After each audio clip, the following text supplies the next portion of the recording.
On this video, we're going to show you why you should take your pension from your employer-sponsored plan as opposed to rolling it over and doing a private annuity. I think a lot of people make a mistake in this regard, and this is one they should not. So don't forget to subscribe down below, comments, thumbs up, share the video for sure. This is a big deal, and we're going to share with you a real live example of this exact scenario right now as we speak. So a lot of times you'll say, I'll deal with people all the time. We just turn that around so it gets a little bit better. Yeah, it's a little bit better. One of these days I'll get rid of that glare, but we'll figure it out. So a lot of times people say, hey, I got this lump sum. I can either do a couple things, roll it over into an IRA, and then I can manage it, or I can take it as a pension. Or I can maybe get my own annuity from it. What do you think, Josh? I hear this a lot, actually. And the first thing that comes to mind is, well, we got to find out what the lump sum is, how much, and how much would it pay.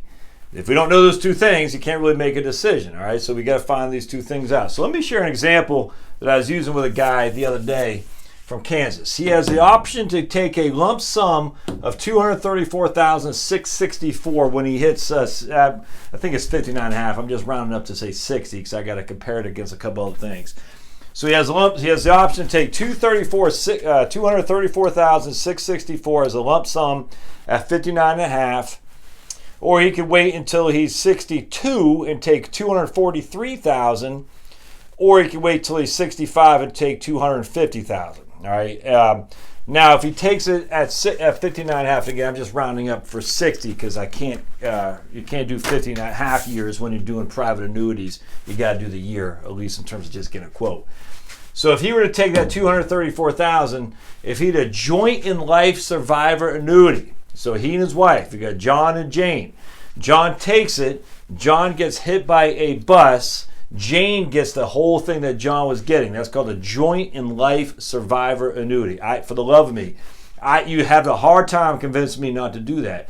There are, as you can get a 50% survivor annuity, a 75% survivor annuity. In this case, the 75% was $1,130. And the 100% joint life survivor was $10,000 or $1,079 a month. So in this case, if he took 100% joint and life survivor annuity, I'd pay him $1,079 a month. For a 75% survivor, that means that it would be $1,130 a month. And when he died, Jane would get 75% of $1,130, so basically $900 a month or so. No, I mean that's the difference between $50 a month. That's not worth it. So take the 100% joint and life survivor annuity. No reason to add another $50 a month in which you're only going to give your surviving spouse an extra couple $100 when you die, $300 less when you die. I don't like that at all. And the 50% isn't even that much either. So take the 100% joint life survivor annuity. Look at your own situation. My default is always to do that. And then secondly, my default is always go to a 20-year term certain. So you take the joint and life survivor annuity for 20 years. That means that both you and Jane get killed by the postman tomorrow. And when I say postman, I mean they're getting hit by the post. We can say hit by a bus. I'm not saying postal. I mean, it's not like that. Just the postal guy runs them over because our postal lady is, let's put it this way. Woo! She's an interesting driver. So let's just say the school bus driver ran both John and Jane over. We don't want that just go away. We want there to be a period certain, a 20-year period certain. All right. So they get $1,079 a month at 60 years old for a joint and life survivor annuity if they take the annuity of their pension. They don't roll it to a private annuity. They don't roll it to an IRA. They just say, 401k company, whatever. We'll say Boeing. Boeing just turn around and give this to me as a pension. I'm not rolling it out. So this money right here is no longer mine because I'm turning it on to an income stream. You with me so far? So that's $1,079 of a monthly payment. You times that by 12, that's $12,948. So what we do is we take our trusty calculator. We take $12,948, divide into $234,000, and that's going to give us our payout ratio. $12,948 divided by 234,664. We have a payout ratio of 5.5%. It's actually 5.5. We'll say 5.51. All right, that's a pretty good payout ratio. So I did a couple of scenarios. I said, well, if we roll this out We roll to an annuity at USAA. Now, USAA is a mutual company. They usually have pretty good annuity rates because they're a mutual company. There's no commissions or anything like that, no sales charges they got to pay. In this case, USAA would only pay $11,568 total, $964 a month. So $11,568 divided by 234,664 is a payout ratio of 4.9%. Okay. So then I went to immediateannuities.com. You can't really read that, can you? It's immediateannuities.com. I said, give me a quote there. Now, I didn't submit an email. I'm not wanting these guys to call me. I just looked at the front page of immediateannuities.com and I just put some numbers in there. So this is certainly going to be the best. But they have, they have Mass Mutual I'm looking at right now. What else they got? Mass Mutual. They got all the, some of the big companies there. I think they had Prudential in there. Let's see, immediateannuities.com.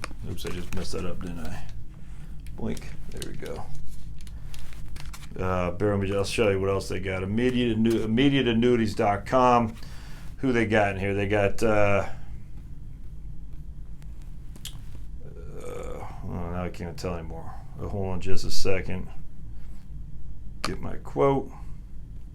Yeah, Mass Mutual, New York Life, Penn Mutual, Guardian, Nationwide, Pacific Life. So they got all the major players in there for sure. And that annuity right there would be $12,408 a month, which is actually quite a bit significant. That's almost $1,000 a year more than USAA. I was actually kind of disappointed to see that. Remember, this would be the best they're offering because it's just a front page. I didn't go knee deep to see what their other options were. I don't even know what company that's for. But 12,000 divided by 234,664. That's a 5.28% payout rate. All right, so notice, doing it through the pension pays more. That's all there is to it. And there's a reason for that, actually. Remember, when it comes to insurance, if you're a private insurance company and you're issuing life insurance, you want people to live, all right? You do not want to have to pay that out. And the longer people live, the less likely they're going to continue the premium, which means the more likely you are not going to have to pay the policy. So when you're issuing life insurance, you want people to live.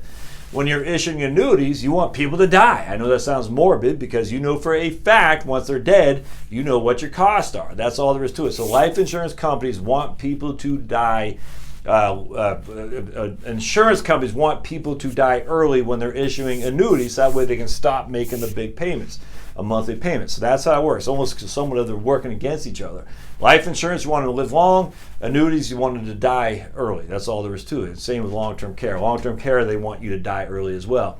So when it comes to a pension payout, the reason why the rates are higher is simple.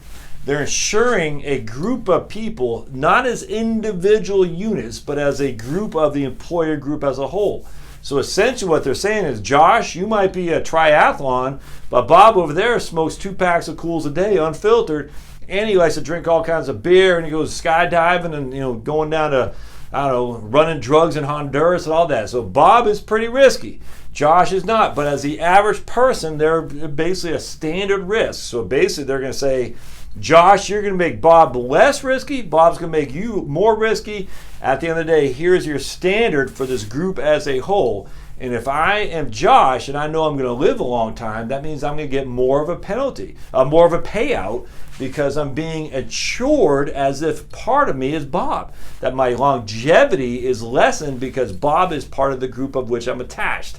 I hope that makes sense. So essentially, any group policy they're issuing as a group. What is the average person in this group? What's his longevity? What's his risk? Blah, blah, blah. Any group that's more male-dominated, men die sooner, men are more risky jobs, that's a fact, are probably going to have higher pension payouts than a group that's female-dominated, simply because women live longer. Women aren't as in risky jobs, that's a fact. So because of that, I bet if you compare 2 pensions, one from a school district, I guess, I'm just using that for example, and one from mining companies, the one from the mining company is probably going to pay more. Now, don't quote me on this, it just inherently makes sense because men are dying sooner and they're working more jobs that are more dangerous and more likely to die sooner. So that way, that group that they're insuring has less of a life expectancy than the group over here of office clerical workers for mostly women position. And so they're going to pay more. So now if I'm a miner, but I'm not getting the mines, I'm just clipboard guy, I'm going to get the benefit of working with a bunch of minors because I am not at risk as much as these other guys are, but I'm being insured as if I were a risky occupation. On the counter, if I'm working as a man in a hard job at the school district where I'm a security guard, for instance, and I'm getting shot at all the time, well, I am more at risk as some of these teachers or whatnot or clerical administrative people simply because I'm the one who's going to face the fire. And so because of that, when I'm doing an annuity, I'm actually it's hurting me. I've been discriminated against. It's way too charged of words. It's not discriminated against like, oh, Josh, Martin Luther King. It's not like that because it is Martin Luther King Day. It's not discrimination, but they're saying essentially, we're going to give you less of a payout than we're going to give that other guy simply due to your work environment. You're part of the group. Now, it's not quite as crispy clean as this, but you get the gist. The group that you're part of was going to determine your payout. And that's what's important for an annuity, because if I'm getting a life income annuity and my life expectancy is longer than the group, it'll be very, very much beneficial to me. That's all there's to it. On the counter to that, if I'm getting a life insurance policy and my life expectancy is longer than the group, I'm going to pay. I'm subsidizing Bob, who's over there drinking beer, smoking cigarettes, running drugs through Honduras while he's skydiving with 2 cartons of Cools in his mouth at the same time. That's not good. I'm subsidizing him. The counter to that is he's subsidizing me when it comes to life annuity. And that's what happens when you annuitize it through the pension. You get a higher payout than you would on a private annuity simply because the group is determining what the payout rate is going to be. It's not the individual. So in this case, I get 5.51%, which is $550 to $540 more each year than I would from immediateannuities.com, and significantly higher than I would get through USAA. So we take these and our life expectancy. So we have let's get a different color. I did John and Bob here, and we're saying there is a 50% chance that one person will live to 90, according to a Vanguard. So basically, you're going to run this for 30 years, all right? So it's going to be 30-year payout, essentially. That's what I'm looking for. I'm saying, look, what's the likelihood that one of us as a couple will survive for 30 years until 90 years old for me? It'd be 88 for my wife. And so what we can do is we can simply take 12,948. I mean, this is rocket science here. 12,948 times by 30. I will get paid $388,440 over the course of that 30 years. $388,440 with no risk other than the PBGC, the Pension Benefit Guaranty Corporation, or the insurance company going out of business. None whatsoever. No ups and downs, no downside risk. I'm not going to make any more money. What I see is what I get. But if I live to my life expectancy, which in this case is until one of us are 30 years from now, I'm going to get $154,000 more than what I put in without any risk. That's not too bad. And the counter to that, USA would only give me 11,568 times 30, $347,000. Look at that. And that's 40. And then this guy over here.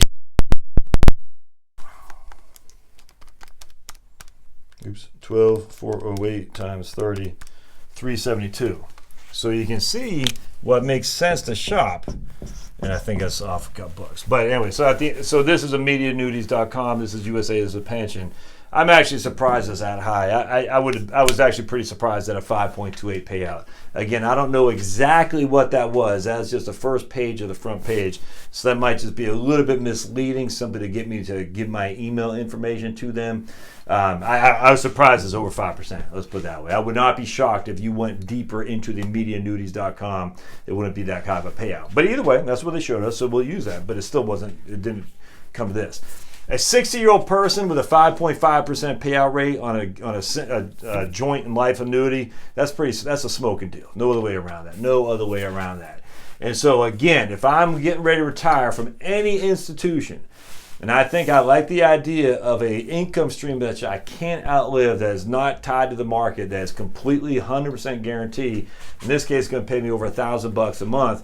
I want to annuitize it through my company as opposed to rolling it over and annuitizing it in a pension. You do not want to do a variable annuity. That absolutely doesn't make any sense whatsoever. You don't want to do a fixed index annuity. Heaven forbid you do a variable life insurance index annuity, whatever those things are called. No. You want to take it as a pension. from your employer, especially if, I'm just telling you right now, especially if you're in good shape. If you're not in good shape, well, that might be different. What happens there is when you're not in good shape, these companies are going to underwrite you as an individual. It's not going to change much. I'm just telling you right now. They're not. The funny thing is, you notice they'll ask you if you smoke when it comes to your life insurance, but they don't really ask if you smoke when it comes to income annuities. They just don't. Isn't that ironic? Do you smoke for life insurance? Yes. Why do they need to know that? Because they're more likely to die quickly. But yet they don't ask you when it comes to annuities, which in that case they give smokers more. Why? Because they don't want to have to pay you out more. I think it was in England or something like that. I was talking to a guy, maybe on the YouTube channel. He says in England they pay more to smokers, almost like an incentive for you to smoke. I find that to be, I don't know how I'd do differently. I just kind of chuckle at the end of the day. They ask you if you smoke for life insurance. They see if you got nicotine in your blood. And if they do, they give you a significantly higher premium.